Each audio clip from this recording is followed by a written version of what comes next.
Oh, everybody's Irish today. Oh, I know. What's on this afternoon? You have an art program meeting on spaghetti. John LePic wants to see you on Chrysler, and a new business presentation. Why don't you start the first one? I guess there's probably no more overworked statement than the criticism that advertising sells people things that they don't really need. Well, I, as one person working in advertising, plead guilty. Advertising does sell people things they don't need. Things like television sets, automobiles, ketchup, mattresses, cosmetics, ranges, refrigerators, and on and on and on.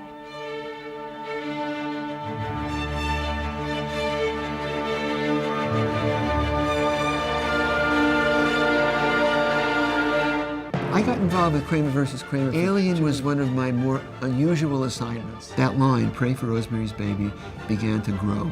I thought that the front was a very, very important My involvement with Superman was everything. I was at Young and Rubicam. I was their creative head in the art department.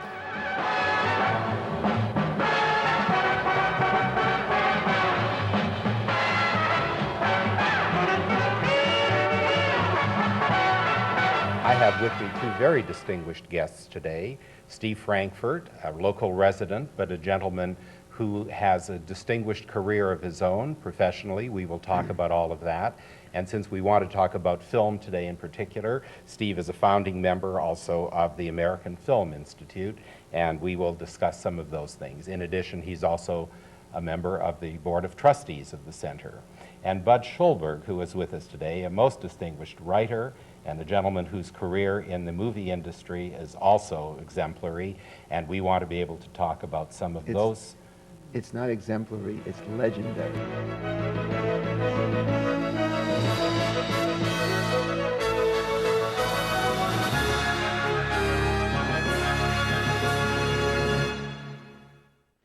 Hi, I'm Robert Osborne. Thanks so much for joining us. We're about to salute a man who made a very distinct mark on film history. His name is Stephen Frankfurt. Name you may not recognize, but you've definitely seen his work.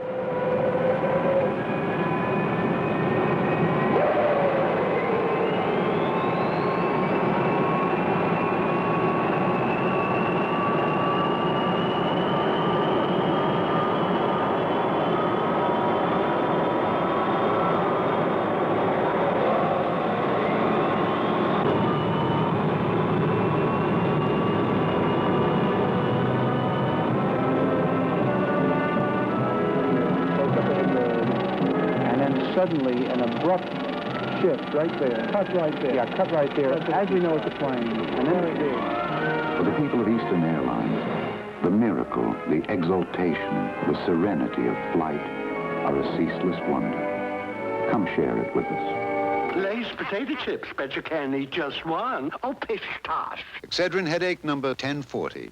The tax audit. Well, that's a legitimate business expense. I buy a mink coat for my model. I'm in a dress line, and she was gold. Oh, well. You want to shoot it in Paris? You're wild. You open up on a scene, long road, truck comes forward. This is the Simca. Simca, yeah.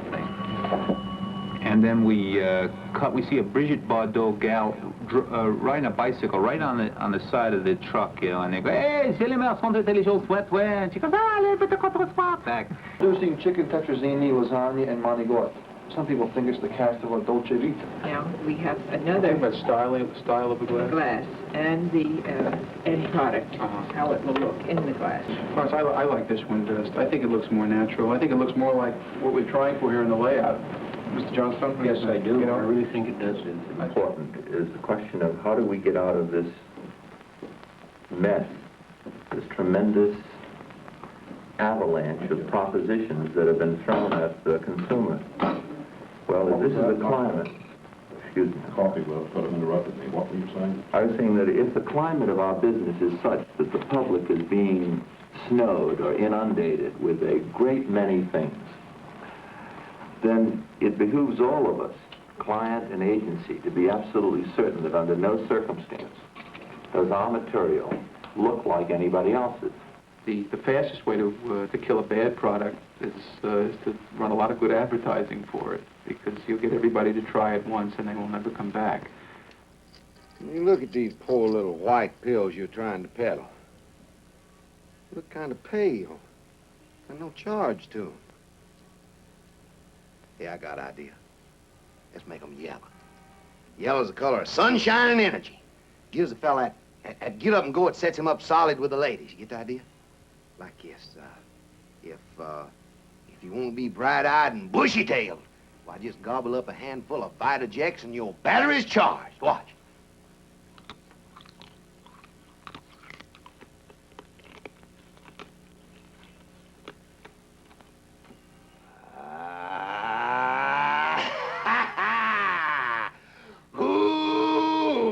I am ready. I mean, I'm in the mood. My personality undergoes a startling change. Oh,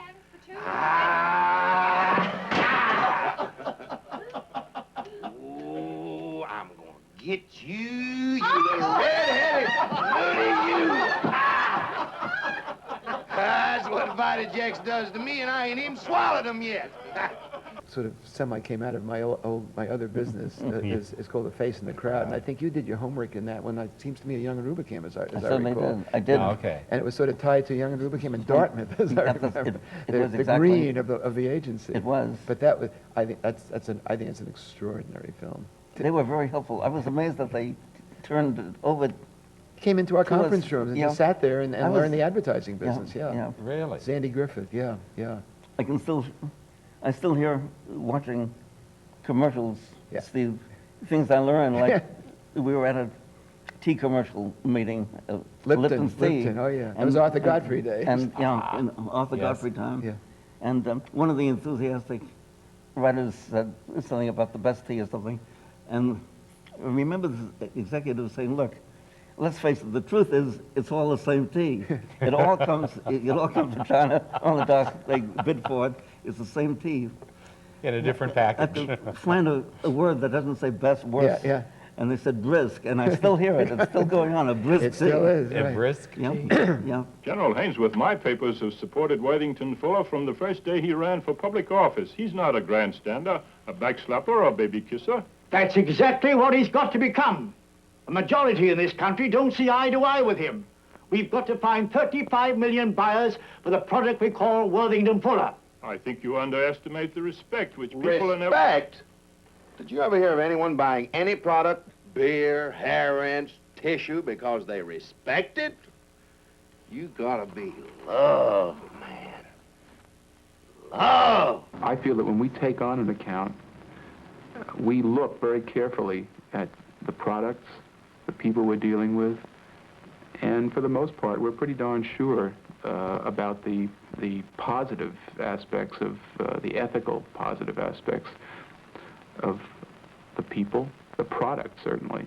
Well, our next film with a Frankfurt connection is a little different than the others because this time he wasn't asked to create the movie's poster or their trailer. Instead, he was asked to create the film's opening credits. This is Bob Mulligan, and my memory of first seeing these images that Steve Frankfurt came up with was astonishing in that he put us directly into the movie, right from the very first frame.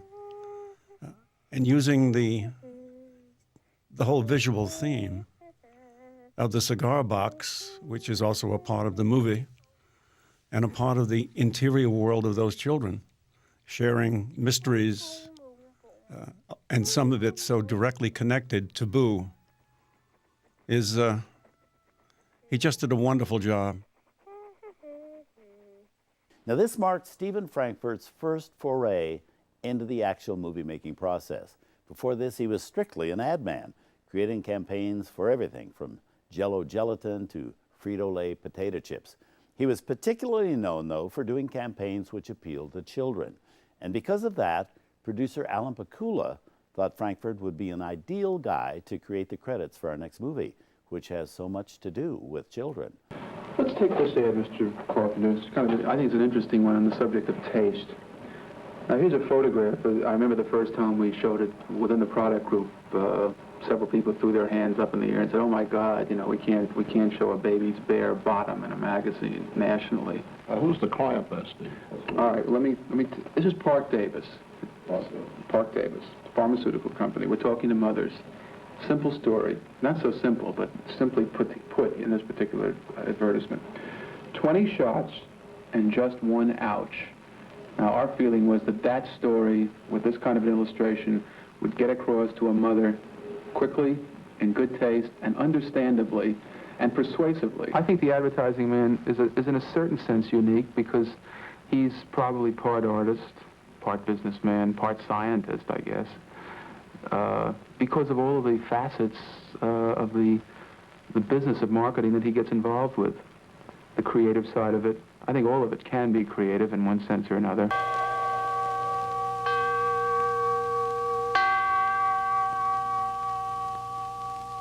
And we superimposed Mia Farrow's head behind it as the background to the whole thing. And the only visual beyond that was simply the words, "Pray for Rosemary's Baby." I had the good fortune of not knowing what you couldn't do, so I wasn't breaking any rules. There were no rules, basically. And I took a shot at what I thought could be done, and that could be done well. Took it over to Paramount, showed it to the marketing department, and I would say to a man, they hated it. It wasn't movie advertising, as someone said to me, and for which I said thank you. And so we recommended to them, this happened that very afternoon, to take the line, "Pray for Rosemary's Baby," and instead of doing great big posters and ads and so forth, simply run it in the birth announcement columns of every newspaper we could get into. It would cost nothing. But that line, "Pray for Rosemary's Baby," began to grow. But we also took the line and we stenciled it on every street corner in Manhattan. We didn't know what you couldn't do. They told me it was the beginning of guerrilla marketing. Who knew, you know? But it was on every street corner. It was on the steps of St. Patrick's Cathedral. Got trouble for that.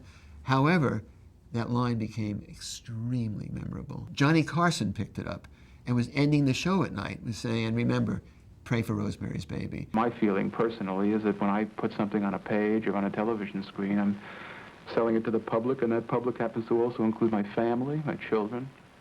And there's an obligation that we have, because of the power of the page, or the channel, if you will, to have the highest ethics. There is no America. There is no democracy. There is only IBM and DuPont and Exxon. And you have meddled with the primal forces of nature.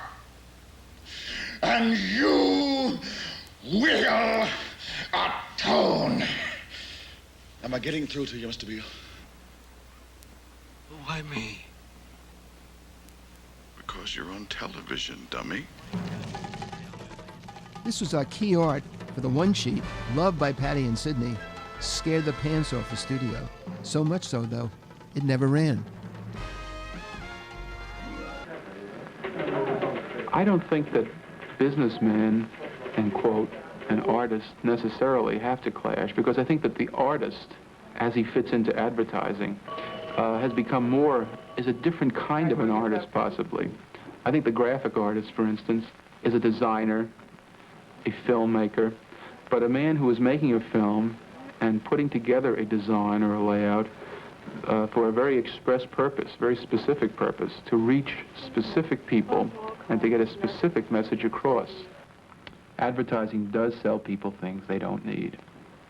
Things like television sets, automobiles, ketchup, mattresses, cosmetics, ranges, refrigerators, and on and on and on. People don't really need these things. But people don't really need art, or music, or literature, or newspapers, or historians, or wheels, or calendars, or philosophies, or for that matter, critics of advertising either. All people really need is a cave, a piece of meat, and possibly a fire.